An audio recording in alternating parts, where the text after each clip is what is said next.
There are footballers who become stars. There are footballers who become legends. And then there was Zlatan Ibrahimović. For more than 2 decades, he walked onto football pitches across Europe with one belief, that he was born to be different. Amsterdam, Turin, Milan, Barcelona, Paris, Manchester, and back to Milan. Different cities, different clubs, different chapters, but the same Zlatan. A player who didn't simply want to score goals, he wanted to leave memories. And perhaps no goal captured his extraordinary confidence better than one night in Sweden. November 14th, 2012, Sweden against England. Zlatan had already scored 3 times, but then came the 4th. A long ball was played into the night sky. Zlatan turned away from the goal. He jumped, and with an acrobatic overhead kick from outside the penalty area, he sent the ball over the goalkeeper and into the net. For a moment, the entire stadium seemed to stop. Then it exploded. It was more than a goal. It was Zlatan. Impossible, unpredictable, unforgettable. But the story of Zlatan Ibrahimović didn't begin beneath the floodlights. It began in Rosengård, a neighborhood in Malmö, Sweden. Before the fame, before the trophies, before the millions, there was a boy who had to fight for his place in the world. A boy who was told, in one way or another, that he was different. He didn't run from that difference. He embraced it. And eventually, he turned it into his greatest weapon. This is the story of Zlatan Ibrahimović, the boy from Rosengård, who became one of football's most unforgettable characters. This is the story of the lion who refused to bow.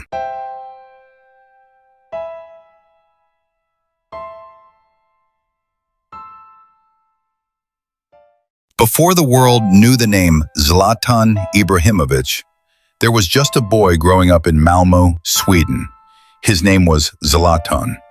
He was born on October 3rd, 1981, into a family with immigrant roots. His father was Bosnian and his mother was Croatian. And he grew up in Rosengård, a neighborhood on the outskirts of Malmö. It was not the glamorous world of European football. There were no packed stadiums, no television cameras, no trophies waiting for him. But there was something else, a football. And for Zlatan, that was enough. He later described football as something that was everywhere in his childhood. At school, at home, in the courtyard. Before training, they played football. After training, they played football. And in the middle of the neighborhood was a small pitch where the children gathered to challenge each other. For Zlatan, that courtyard was more than just a place to play. It was where he learned to compete, where he learned to survive, and where he began to discover that he could do things other children couldn't. He was tall, he was athletic, he was unpredictable, and he was fiercely competitive. But there was another side to the young Zlatan. He was restless, rebellious, sometimes difficult.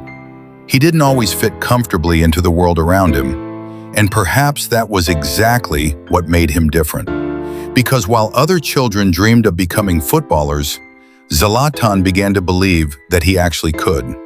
His father also introduced him to another kind of character, Muhammad Ali. Zlatan watched Ali talk. He watched him fight. He watched him believe in himself before anyone else did, and that confidence would stay with him. Years later, Zlatan would explain the lesson he took from Ali. You can talk, but you have to prove it. And Zlatan was about to spend his entire life doing exactly that. His first football clubs were local, FBK Balkan, then Malmö BI. He played with older boys, bigger boys, stronger boys. But he didn't back away. He challenged them, he learned from them, and he kept playing. There was no fame yet, no money, no luxury. Sometimes he had to walk long distances to training. Sometimes football was played with whatever was available. But none of that mattered. Because for the young Zlatan, football wasn't simply a game. It was freedom. It was identity. It was a way to imagine a life beyond Rosengård. And then came the moment when imagination had to become reality. Malmö FF gave him a chance. A teenager from Rosengård was suddenly standing at the door of professional football. And Zlatan understood something. This was no longer about playing for fun. This was his opportunity. His decision was simple. He could either take football seriously or watch the dream disappear. Zlatan chose to take it. And from that moment, the boy from Rosengård was no longer just dreaming about escaping his neighborhood. He was beginning the journey that would take him across Europe and eventually to the very top of world football.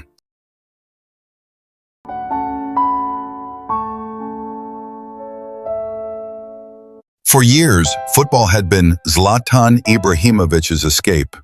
But now the game was becoming something more. It was becoming a destination. In Malmö, the young Zlatan had already developed a reputation. He was tall, technically gifted, fearless, and different. He didn't play football quietly, he played with personality. He wanted the ball, he wanted to beat his opponent, and most importantly, he wanted to prove that he belonged. In the mid-1990s, Zlatan joined the youth system of Malmö FF. For a teenager from Rosengård, this was a major step.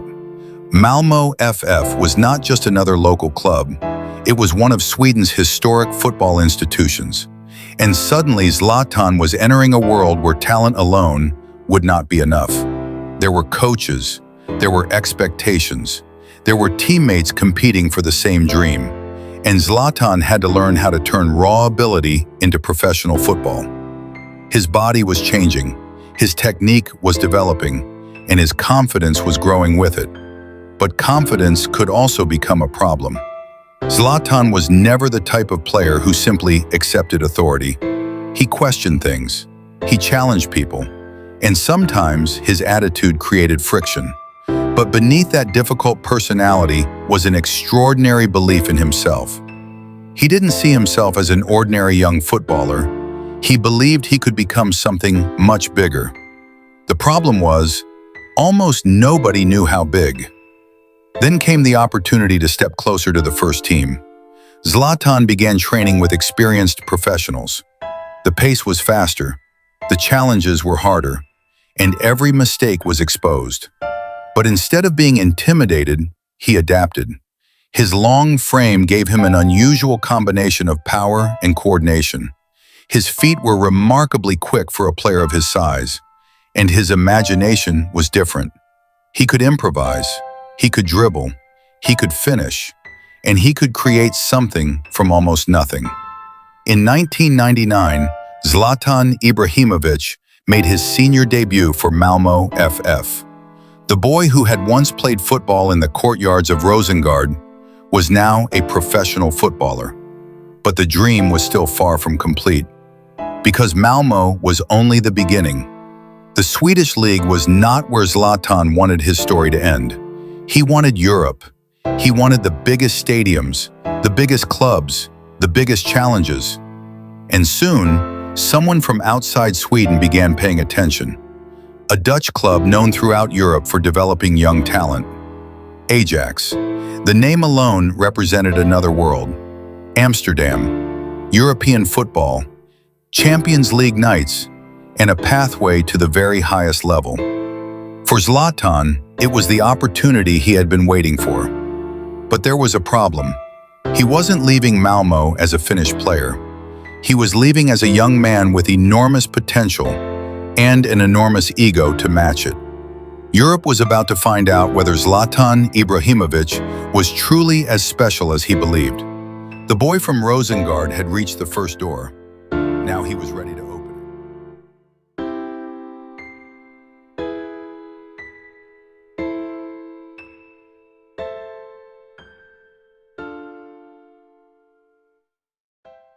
In the summer of 2001, Zlatan Ibrahimović left Sweden behind.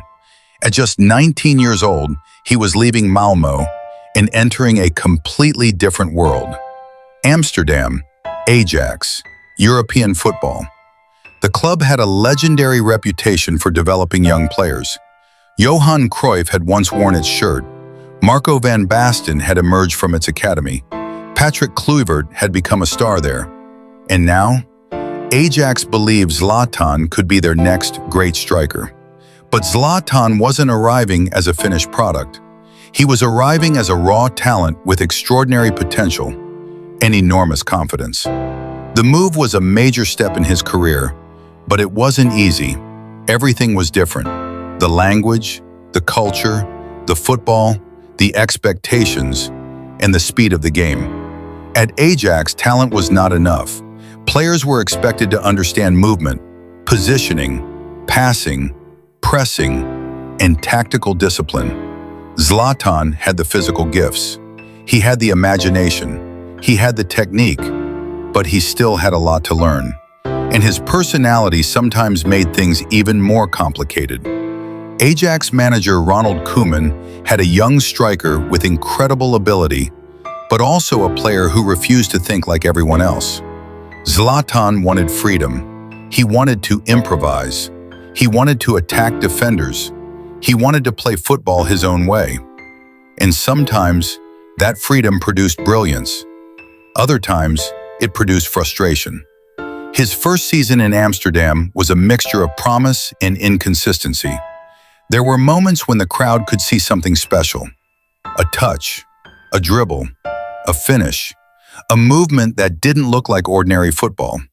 But there were also mistakes, missed opportunities, and criticism. Zlatan was still learning how to turn spectacular talent into consistent performance. Then the goals began to arrive, and slowly, the teenager from Malmö started becoming a real professional striker. In 2002, Zlatan helped Ajax win the Eredivisie title. It was his first major league championship, and suddenly, the young Swede was no longer simply a promising prospect. He was a champion.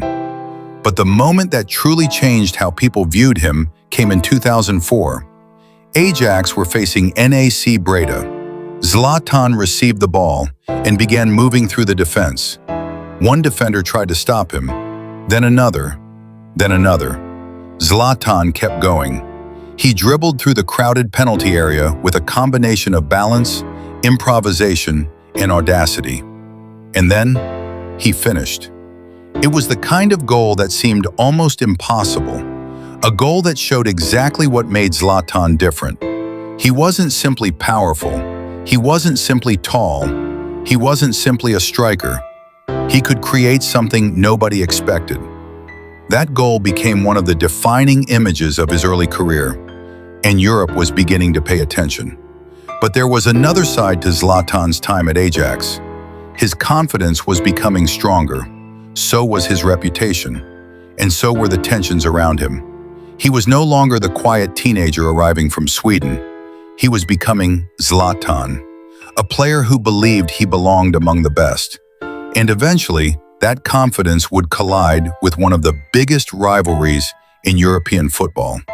A conflict with teammate Rafael van der Vaart became increasingly public. The atmosphere around Zlatan changed. Ajax still had a remarkable talent on its hands, but the relationship between the player and the club was becoming complicated. Then came the moment that would change everything. In 2004, Zlatan Ibrahimović left Ajax. His next destination was Italy, Juventus, and Serie A was about to test him in a completely different way. In the Netherlands, Zlatan had learned how to become a professional. In Italy, he would have to learn how to become a star. The boy from Rosengård had conquered his first European challenge. Now he was walking into one of the toughest football leagues in the world.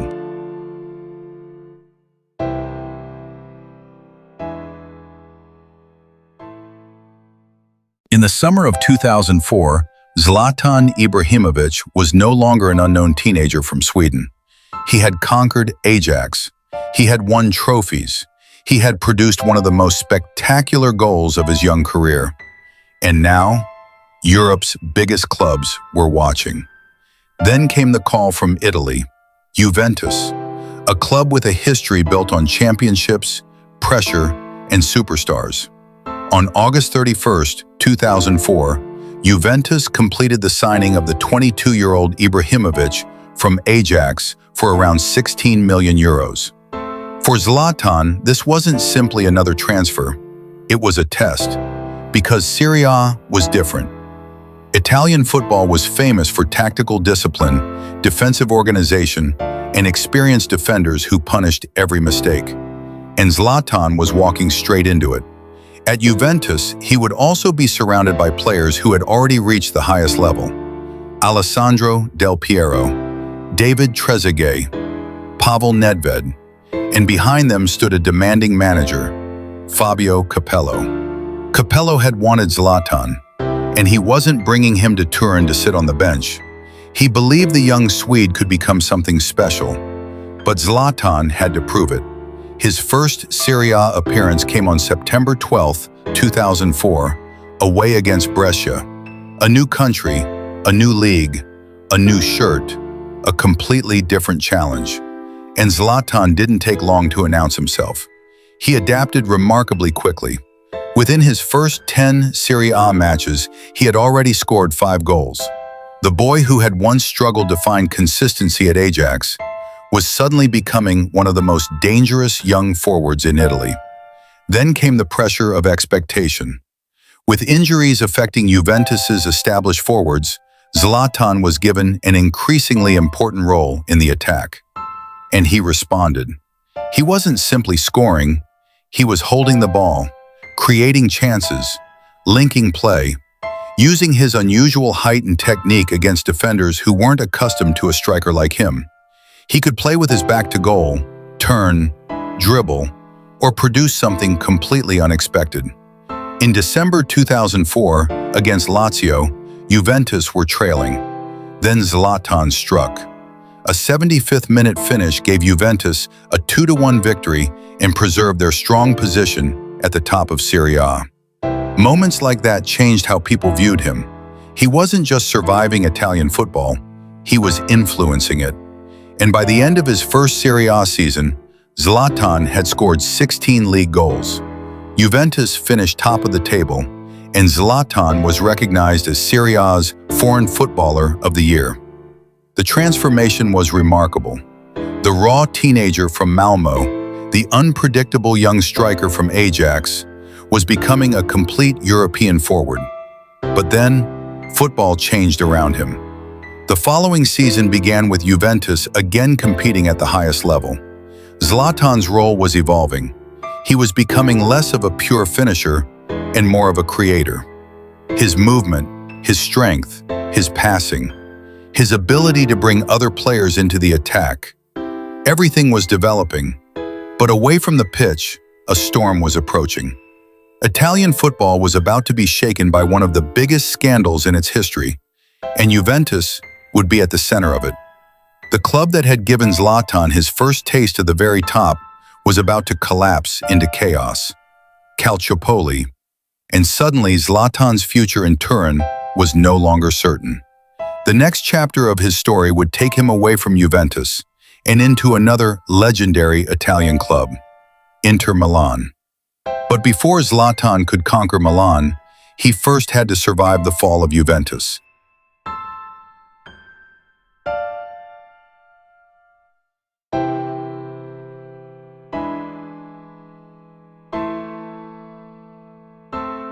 In August 2006, Zlatan Ibrahimović left Juventus behind. But he wasn't leaving Italy. He was staying in Serie A and moving to Inter Milan. The transfer was completed for around 24.8 million euros. At just 24 years old, Zlatan was already joining his third major European club. But this time, something was different. He wasn't arriving as a promising youngster. He was arriving as a proven star. Inter needed him, and Zlatan needed Inter. Because after the chaos at Juventus, he needed a new beginning, a new shirt, a new city, a new challenge. And Milan was ready. At Inter, Zlatan found a squad filled with experience. Javier Zanetti, Luis Figo, Esteban Cambiaso, Marco Materazzi, Patrick Vieira, And alongside them, a striker who could change the balance of a match by himself. His first season in black and blue began with pressure, but Zlatan responded almost immediately. He scored on his Serie A debut against Fiorentina, and only weeks later, he would experience one of the biggest moments of his young career, the Derby della Madonnina, Inter against Milan. The San Siro divided in two, red and black on one side, blue and black on the other, and Zlatan was about to discover what it meant to play football in Milan. The derby was chaos, emotion, noise, pressure, and Zlatan embraced it. He scored, and Inter won 4-3. It was more than 3 points. It was a statement. Zlatan had arrived. But Inter were not simply building around one player. They were building a winning machine, and Zlatan was becoming one of its most important weapons. His game was evolving again. He could score from distance, hold off defenders, create opportunities, play with his back to goal, and attack spaces with surprising speed for a player of his size. The striker from Rosengård was becoming something much more complete. In 2006-07, Inter won the Serie A title. Zlatan contributed 15 league goals during the campaign. The following season brought another championship, but it also brought something else: pressure, expectations, and injuries. Inter were chasing another Scudetto, and the title race went all the way to the final day. On May 18, 2008, Inter traveled to Parma. Roma were still capable of taking the championship. At halftime, Inter were drawing, and Roma were virtually champions. Then Zlatan entered the match, and everything changed. He scored. Then he scored again. 2 goals, 1 championship. Inter were champions of Italy for the 3rd consecutive season, and Zlatan had become the difference maker when the pressure was at its highest. But Zlatan wanted more. He didn't want to be remembered simply as a great Serie A striker. He wanted to dominate. And then came José Mourinho. The Portuguese manager arrived at Inter in 2008. Mourinho saw what Zlatan could become: a leader, a match winner, the focal point of a team capable of challenging Europe. And Zlatan responded with the best league season of his Inter career. In 2008-2009, he scored 25 Serie A goals. He finished as the league's top scorer, and Inter won another Scudetto. 3 consecutive league titles for Zlatan in 3 seasons at Inter. But there was still something missing: the Champions League. Zlatan had conquered Italy. He had become one of the most feared forwards in Europe. Yet the biggest trophy in European club football continued to escape him. And by the summer of 2009, another giant came calling: Barcelona. Lionel Messi, Pep Guardiola, the Camp Nou, the biggest stage. Zlatan was about to leave Italy again. But this time, he wasn't chasing recognition. He was chasing immortality. Inter had given Zlatan a new beginning. Now Barcelona was about to give him the biggest challenge of his career.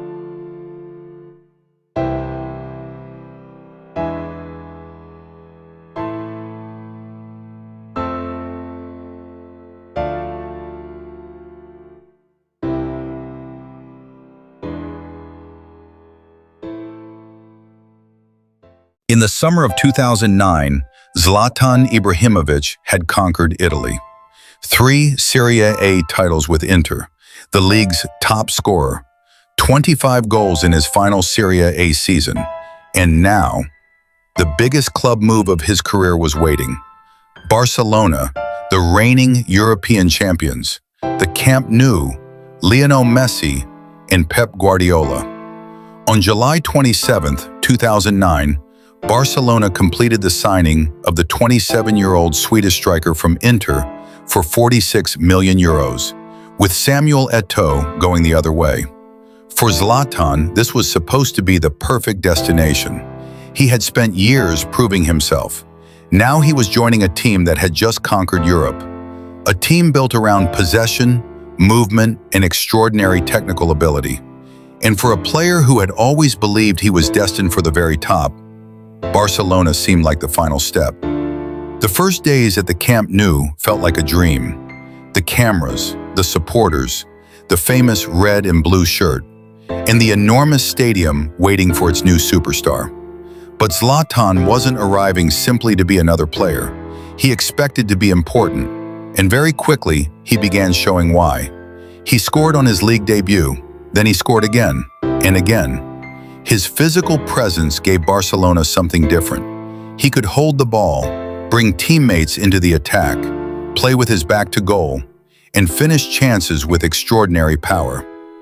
For a while, everything seemed perfect. Zlatan was scoring, Barcelona were winning, and the Swedish giant was playing alongside Lionel Messi. The contrast was almost cinematic. One was tall and powerful, the other small and explosive. Different bodies, different styles, but together they could be devastating. Barcelona won the Spanish Super Cup, then the UEFA Super Cup, then the FIFA Club World Cup, and eventually, La Liga. Barcelona's official records credit Zlatan with 21 goals in the 2009-10 season and list the league title among his honors. But beneath the trophies, something was changing. Zlatan's relationship with Guardiola became increasingly complicated. His playing time and role became less certain, and the confidence that had carried him through Malmö, Amsterdam, Turin, and Milan began colliding with a football culture built around something very different. At Barcelona, no player was bigger than the system, not even Zlatan. The pressure grew, the criticism grew, and eventually the dream began to feel like a battle. Then came the Champions League. Barcelona were defending their European crown, and Zlatan was facing his former club, Inter Milan, the club he had left only months earlier. At San Siro, the match ended 0-0, but Zlatan had chances against his former teammates. Then Inter returned to Barcelona, and Mourinho's Inter shocked the European champions. Barcelona were eliminated. Zlatan's dream of conquering Europe with Barcelona was slipping away. He would finish his only full Barcelona season with trophies, but without the Champions League medal he wanted most. And by the summer of 2010, the relationship had broken down. Zlatan had arrived in Barcelona believing he had reached the summit. Instead, he discovered that even the greatest players can find themselves in the wrong environment. After only one season, he was leaving, returning to Milan, but this time, not to Inter, to their greatest rivals, AC Milan. And once again, Zlatan Ibrahimović was starting over. If you enjoyed Zlatan's journey so far, don't forget to like, share, and subscribe to Story World 83. And this is only half of the story. Stay tuned for Zlatan Ibrahimović, Part 2, where the legend continues.